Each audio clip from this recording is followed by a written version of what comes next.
Hello, bonjour. Aujourd'hui, on va parler de Meghan Markle, la duchesse de Sussex, et de son projet de podcast.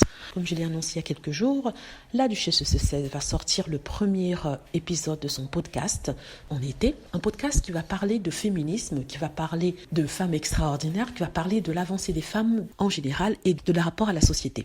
Donc, pour le premier épisode, on a eu quelques extraits et ça va porter sur la façon dont les femmes sont la plupart du temps traitées verbalement et tout ce qu'elles subissent en général. Alors, on entend par exemple dans ce clip-là les mots qui sont utilisés contre les femmes, les mots comme PUTE, d'autres mots très désagréables et très dérogatoires utilisés par les hommes contre les femmes. Donc, sincèrement, j'attends avec impatience cet épisode-là. Il m'intéresse vraiment. Je suis vraiment axée sur le féminisme et sur ce que Meghan Markle a à en dire. Et je suis aussi curieuse de savoir qui seront les invités de marque. On nous a parlé de professeurs en sociologie, on nous a parlé d'éminence. Et vraiment, ça sera très, très intéressant. Il y a eu des petites critiques par rapport à cela de personnes, bien sûr, les trolls et les haters, qui n'utilisent pas leur cerveau et qui critiquent pour critiquer. Pourtant, ce qui est dit est assez intéressant et est vraiment important. Donc, par exemple, la critique étant que oui, les mots qui sont utilisés pour insulter les femmes sont des mots des années 80 et que les hommes n'insultent plus les femmes. Alors par rapport à ça, je dis mais je sais pas dans quel monde ces personnes vivent. Il y a d'ailleurs une journaliste anglaise qui a écrit un article dessus en disant que oui, Meghan Markle est riche. Tu peux être riche, ça ne t'empêche pas d'être insulté, comme on le voit souvent dans les commentaires des trolls et des haters. Et la plupart des mots qu'ils utilisent sont justement les mots que Meghan Markle dénonce. Donc cette journaliste nous dit en fait que Meghan Markle est riche pour pouvoir subir ce genre de propos. Je viens de vous prouver que ce n'est pas vrai.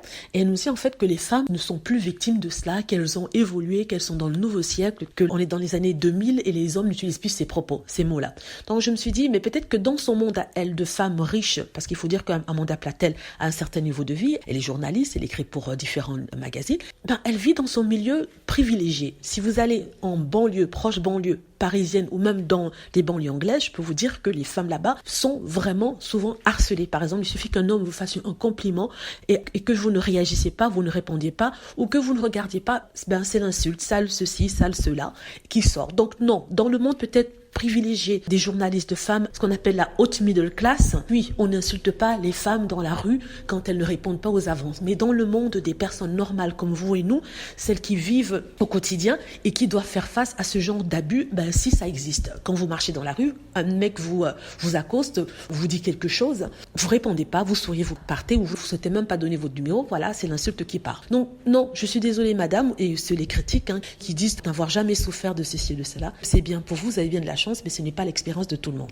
Voilà, dites-moi ce que vous en pensez. J'espère que vous avez aimé la vidéo. N'hésitez pas à cliquer sur like si c'est le cas, à vous abonner pour plus de vidéos et à cliquer sur la petite cloche afin d'être averti lorsque je poste.